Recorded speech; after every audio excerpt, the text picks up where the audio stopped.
کرتے ہیں۔ الحمدللہ وکفا وسلام علی عبادہ الذین اصطفیٰ اما بعد۔ حدیث شریعت کی اصطلاح میں کہتے ہیں ہر قول، ہر عمل، ہر تقریر، یہ تین چیزیں، قول، عمل اور تقریر جس کی نسبت رسول اللہ صلی اللہ علیہ وسلم کی طرف کر دی جائے اس کو کہا جاتا ہے حدیث۔ کل قول او فعل او تقریر اضیف یا نسب الی رسول اللہ صلی اللہ علیہ وسلم فہو حدیث۔ ہر قول، ہر فعل، ہر تقریر جس کی نسبت اللہ کے رسول کی طرف منسوب کر دی جائے اس کو کہا جاتا ہے حدیث۔ اب ناظرین کے لیے بڑی پریشانی ہوگی ان تینوں کا کیا مطلب ہے۔ حدیثیں تین قسم کی پہلے ہوتی ہیں۔ حدیث اس اعتبار سے اللہ کے رسول صلی اللہ علیہ وسلم کی طرف نسبت کرنے سے حدیث کس کو کہیں گے، اس کی تین قسمیں ہوتی ہیں: قولی، فعلی، تقریری۔ قولی قول سے ہے، قول کے معنی بات، یعنی کوئی بات چیز جو کہی گئی اور اس کی نسبت کس کی طرف کر دی جائے کہ اللہ کے رسول نے کہا، اس کو کہا جائے قولی۔ تو قول کے معنی بات۔ تو بہت ساری حدیثیں جو ہیں وہ قولی ہیں، اللہ کے رسول نے حکم دیا۔ مثال کے طور پر اللہ رسول نے فرمایا صلو کما رأیتمونی اصلی، جیسے مجھ کو نماز پڑھتے ہوئے دیکھ تو ایسے ہی نماز پڑھو۔ آپ نے فرمایا من قال لا الہ الا اللہ دخل الجنہ، جس نے صدق کے دل سے کہا لا الہ الا اللہ وہ جنت میں گیا۔ آپ نے ارشاد فرمایا جو انسان صلہ رحمی کرتا ہے اللہ اس کی زندگی میں برکت دیتا ہے۔ جو چیزیں جن کا تعلق قول سے ہے، بات سے، ہر وہ بات، ہر وہ قول جس کے ساتھ قال رسول، اللہ رسول نے کہا، اس کو حدیث قولی۔ نمبر دو، بہت ساری حدیثیں ایسی ہوتی ہیں کہ اللہ کے رسول نے کہا نہیں، اللہ کے رسول نے کوئی عمل کیا، فعل کے معنی عمل، کوئی عمل کیا۔ صحابہ نے کہا میں نے اللہ کے رسول کو ایسے کرتے ہیں یہ دیکھا۔ جیسے وائل بن حجر رضی اللہ تعالیٰ عنہ کہتے ہیں میں نے نبی علیہ السلام کو نماز پڑھتے ہوئے دیکھا تو سینے پر ہاتھ باندھے۔ دیکھیں آپ نے کہا کچھ نہیں لیکن حدیث ہے، کیوں؟ آپ نے عمل کیا۔ تو ہر قول یا ہر عمل جس کی نسبت اللہ کے رسول کی طرف کر دی جائے وہ حدیث ہے۔ تیسری قسم ہے، پہلی قولی، دوسری فعلی، تیسری تقریری۔ تقریری کس کو کہتے ہیں؟ تقریری کہتے ہیں اس حدیث کو کہ اللہ کے رسول نے نہ تو کہا اور نہ تو کیا، نہ آپ نے اپنی زبان سے اس کو کہا اور نہ آپ نے عمل سے اس کو کیا، لیکن آپ کی موجودگی میں، آپ کے سامنے، آپ کی مجلس میں یا آپ کے زمانے میں کسی صحابی نے کوئی بات کہی یا کسی صحابی نے کوئی عمل کیا اور آپ کو اس کا علم ہوا لیکن آپ نے اس پر انکار نہیں کیا۔ تقریر کے معنی آتے ہیں ثابت رکھنا، برقرار، جس کو اردو میں کہتے ہیں برقرار رکھنا، اسی کو عربی کا تقریر، تو برقرار رکھنا۔ جیسے رمضان کا مہینہ لگا، مثال کے طور پر، مثالیں سے ذرا بات واضح ہو جاتی ہے۔ مثال کے طور پر رمضان کا چاند نکلا، پہلی رات تراویح کی ہمہ ہمی لوگ دوڑ پڑے۔ حضرت سعد بن ابی وقاص رضی اللہ تعالیٰ عنہ وہ بھی وضو کیے اور مسجد نبوی میں تراویح پڑھنے کے لیے جا رہے تھے۔ گھر کی عورتیں، ماں، بہنیں، بیویاں سبوں نے پکڑ لیا، ان کو آنے نہیں دیا، روک لیا، گھر میں جکڑ لیا، کہا مجھے تراویح پڑھنا ہے۔ کہا تم قرآن یاد ہے تراویح پڑھنے کے لیے چلے جاؤ گے، ہم عورتوں کو چولہے ہانڈی سے فرصت نہیں، تو ہم لوگوں کو قرآن نہیں یاد ہے، تم پڑھاؤ، ہم دو ساری عورتیں گھر کی تمہارے پیچھے تراویح کی نماز پڑھیں گے۔ سعد بن ابی وقاص نہ تو کبھی اللہ کے رسول سے ایسا کرنا سنا تھا اور نہ کبھی آپ کو دیکھا تھا۔ اب بڑے پریشان، چلو پڑھا دیتے ہیں، پڑھا دیا انہوں نے، لیکن دل میں کھٹکا تھا ہم نے ایسا عمل کیا جو کبھی اللہ کے رسول نے نہیں کیا اور نہ کہا، صحیح کیا یا غلط؟ رات تو گزار لیے، صبح نبی علیہ السلام کی مجلس میں آئے اور کہا یا رسول اللہ ہم سے ایسے ایسے ہو گیا. آپ مسکرائے اور خوشی کا اظہار کیا, کچھ کہا نہیں. یہ تحدیث ہو گئی. اگر وہ غلط ہوتا تو اللہ رسول ضرور ٹوکتے. تو اسی لیے ہر وہ عمل, ہر وہ قول, ہر وہ فعل جو اللہ کے رسول کا نہیں ہے, کسی صحابی کا ہے, اللہ کے رسول کی مجلس میں یا آپ کے زمانے میں کہا, لیکن آپ نے اس پر کچھ نکیر نہیں کی. اور یہ بڑی ہے, میں ایک مثال اور ناظرین کو بتا دے تاکہ یاد رکھیں. جو چیز اللہ کے رسول کے زمانے میں ہوئی اور آپ کو پتہ چلا اور آپ کو بتایا گیا, آپ نے سنا, آپ نے اس کو منع نہیں کیا تو جائز ہوگی. جیسے بڑی مشہور بات, اللہ کے رسول نے ایک صحابی کو بھیجا ہے فوج کا سپہ سالار بنا کر کے, صحیح بخاری کی روایت, اور پورے مجاہدین کو ان کی اتباع کرنا. وہ چلے گئے. اب وہ امامت کرتے تو نئے طریقے کی امامت, سورۃ الفاتحہ پڑھتے, سورۃ الفاتحہ کے بعد کوئی اور سورت پڑھتے, تو سورت ختم ہونے کے بعد رکوع میں جانا چاہیے, وہ رکوع میں نہیں جاتے تھے, بلکہ سورہ ختم کرنے کے بعد بسم اللہ الرحمن الرحیم قل هو اللہ احد اللہ الصمد لم یلد ولم یولد ولم یکن لہ کفوا احد, پھر اس کے بعد رکوع کرتے. نمازیوں نے, سارے صحابہ نے روکا, یہ کیا کرتے ہو؟ اللہ رسول نے کبھی نہیں کہ تم کیوں کرتے ہو؟ کہا میں تو ایسے پڑھاؤں گا, پڑھنا ہے تو پڑھو, نہیں نہ پڑھو, ہم ایسے کریں گے. پورے سفر بھر انہوں نے ایسی نماز پڑھائی.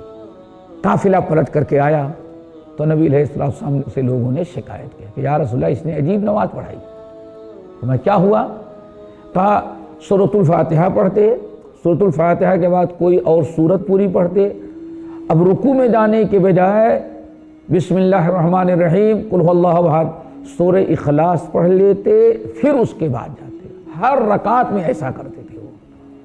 اللہ کے رسول نے لوگوں کی شکایت سنی, اس نوجوان کو بلایا. جب وہ آئے تو ان سے پوچھا تم نے ایسے کیوں کیا؟ کہنے یا رسول اللہ اس سورت سے مجھے بڑی محبت ہے, اسی لیے میرا دل چاہتا تھا کہ رکوع کے پہلے پڑھ لوں, اس کے بعد رکوع میں جاؤں. آپ نے فرمایا کیوں؟ کہا فَإِنَّهَا صِفَاتُ الرحمن, اس سورت میں اللہ تعالیٰ کی بڑی خوبیاں بیان کی. پورے قرآن پاک میں وہ خوبیاں بہت کم ہیں جو اس سورت قل هو اللہ احد اللہ الصمد لم یلد ولم یولد ولم یکن لہ کفوا احد.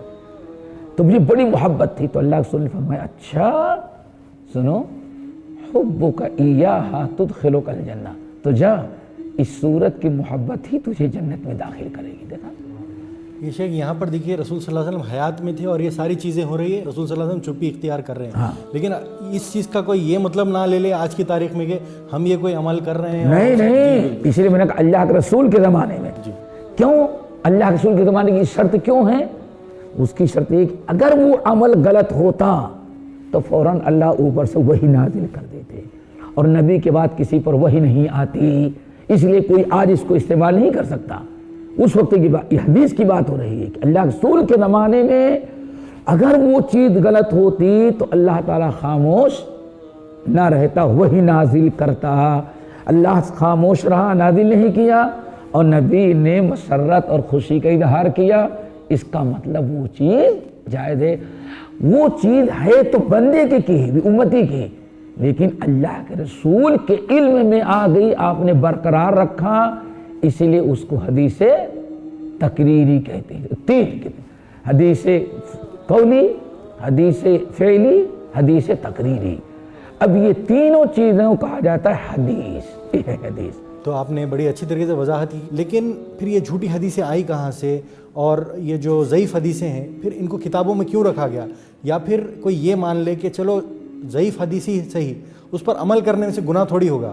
تو اس پر کیا کہیں گے آپ؟ دیکھیں, ابھی اس سے پہلے تو میں نے وضاحت کی کس کی, حدیث کے اقسام, حدیث ہونے کے اعتبار سے. اب حدیث نبی علیہ السلام اور اس کے بعد صحابہ کا زمانہ گزر گیا. اللہ کے رسول کی حدیث تھی, چاہے قولی ہو فعلی تقریری, صحابہ نے اس کو محفوظ کیا. اور صحابہ کا ایک گروہ ایسے ہے کہ جن کی ثقافت اور جن کا معتبر ہونا اللہ نے قرآن میں قرار دیا ہے. سمجھ گئے نا؟ لَقَدْ رَضِيَ اللَّهُ عَنِ الْمُؤْمِنِينَ إِذْ يُبَايِعُونَكَ تَحْتَ الشَّجَرَةِ. اللہ ان سے خوش، گارنٹی دے دی کہ یہ سب سچے لوگ ہیں. اب صحابہ سے تابعین نے سنا، اللہ کے رسول کے جو شاگرد تھے، جن ایمان والوں نے اللہ کے رسول کو اپنی آنکھوں سے دیکھا، ان کو کہا جاتا ہے صحابہ، اور بشرطے کہ اسی پر ان کی موت ہوئی ہو، اسلام پر. اب اللہ کے رسول علیہ السلام کے زمانے کے بعد جو لوگ پیدا ہوئے، انہوں نے جو دین سیکھا تو صحابہ سے سیکھا، صحابہ سے. اب صحابہ کا شاگرد حدیث بیان کرتا ہے تو صحابہ اللہ کے رسول اور بیان کرنے والے کے درمیان ایک واسطہ ہے. صحابہ بالکل سچے. کسی تابعی نے کہا، اللہ کے رسول نے کہا، بالکل صحابی. ابو ہریرہ نے بیان کیا، بالکل معتبر. اب تابعین کا زمانہ، پھر اس کے بعد طبع تابعین کا زمانہ آیا. اب لوگوں میں جھوٹ بولنے کا بھی سلسلہ شروع ہو گیا. سمجھ گئے نا؟ تو اب حدیث کا مسئلہ عمر یہ بن گیا، اس کو ذرا سمجھنا چاہیے. مثال کے طور پر امام مالک ہیں، امام مالک. اب امام مالک اگر کوئی حدیث بیان کرتے ہیں تو کم سے کم اللہ رسول کے پہلے دو واسطہ چاہیے. امام مالک زہری سے روایت کریں گے، زہری سالم سے روایت کریں گے، سالم جو ہے عبداللہ ابن عمر سے. صحابی اور امام مالک کے درمیان دو آدمی اور آ گئے. یہ بڑی اہم چیز ہے، اللہ کرے ناظرین کے ذہن میں آ جائے، بڑا اشکال ہے اس کے اندر. پھر اب امام بخاری کو آپ لے لیں، امام بخاری کا زمانہ اور بعد میں ہے. تو اب امام بخاری اگر حدیث بیان کریں گے تو امام بخاری اور صحابی کے درمیان کبھی کبھار 3 کبھی 4 واسطے. ارے بات سنیے نا، اللہ تعالیٰ نے صحابہ کے سچے ہونے کی تو گارنٹی دی، صحابہ کے بعد کسی کی کوئی گارنٹی نہیں. انسان ہے، مسلمان ہے، شیطان جھوٹ بلوا دیتا ہے. تو اسی لیے اب مثلا امام بخاری کو میں نے لیا، امام بخاری کوئی حدیث نقل کریں گے تو اللہ کے رسول تک پہنچنے کے لیے 4 واسطے. امام بخاری کہیں گے ہم نے فلاں سے روایت کیا، وہ کہے گا ہم نے فلاں سے روایت کیا، وہ کہے گا ہم نے فلاں سے روایت کیا، وہ کہے گا ہم نے ابو ہریرہ سے سنا. ابو ہریرہ کہیں گے ہم نے اللہ کے رسول صلی اللہ علیہ وسلم سے سنا. امام شافعی مثال کے طور شافعی عن مالک عن زہری عن سالم عن ابن عمر عن رسول اللہ صلی اللہ علیہ وسلم. یہ پوری چین جا رہی ہے وہاں تک، چین جا رہی ہے. تو شیخ پھر یہ ویک حدیثیں جو آئی ہیں، ہاں تو بتا رہے ہیں. تو اب یہ تو چین ہو گئی. اب محدثین نے یہی سب سے بڑا کام کیا. جب یہ سلسلہ شروع ہو گیا صحابہ کی بات کے اتنے لمبے، تو اب یہ حدیث بیان کرنے میں کوئی ثقہ ہو. اب 2 طرح کے لوگ ہیں، 2 طرح کے. ایک تو ہیں کہ واقعی امام بخاری سے لے کر کے استاد تک کیا ہے، بالکل ثقہ یعنی معتبر، جن کی امانت، جن کی دیانت، جن کا تقوی، جن کی پرہیزگاری، سچائی معروف ہے. اور دوسرے جھوٹے ہو سکتے ہیں. تو جھوٹے، ایک راوی آ گیا جھوٹا، بس ختم، وہ حدیث کیا ہو گئی، ضعیف. ابھی اس پر ہم گفتگو نہیں کریں، ابھی میں اس پر گفتگو کر رہے ہیں.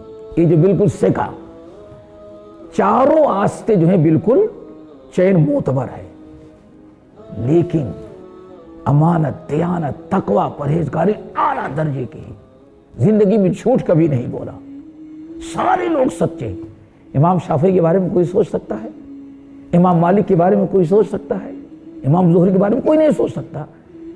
لیکن کبھی فطری طور پر بڑھاپے کی وجہ سے انسان کا حافظہ کمزور ہو گیا، نیچرلی ہوا ہے یہ چیز. ہاں، یہ سوچنا چاہیے.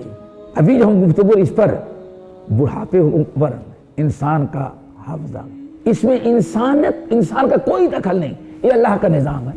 ثم يرد الى ارذل العمر، کتنے لوگوں کو آپ دیکھتے ہوں گے بڑے نیک صالح، لیکن اب محدثین کے نزدیک چونکہ وہ بھولنے کی بیماری ہے، یادداشت کم ہے، تو اب محدثین نے بڑا کام کیا، تحقیق کرتے ہیں کہ اس کے اوپر بھولنے کی بیماری کب سے پیدا ہوئی۔ اللہ اکبر، یہ محدثین نے جو کام کیا دنیا میں آج تک کوئی قوم نہیں کر سکی۔ وہ راوی پیدا کب ہوا، یعنی ان کی سیرت بھی پڑھی اور ان کے سارے واقعات معلوم چلے، پیدا کب ہوا، کس سے پڑھا، کس کو پڑھایا، اور پھر اس کا حافظہ بڑھاپے کی وجہ سے کمزور ہوا تو کس سن میں ہوا، دیکھا کس سن میں ہوا۔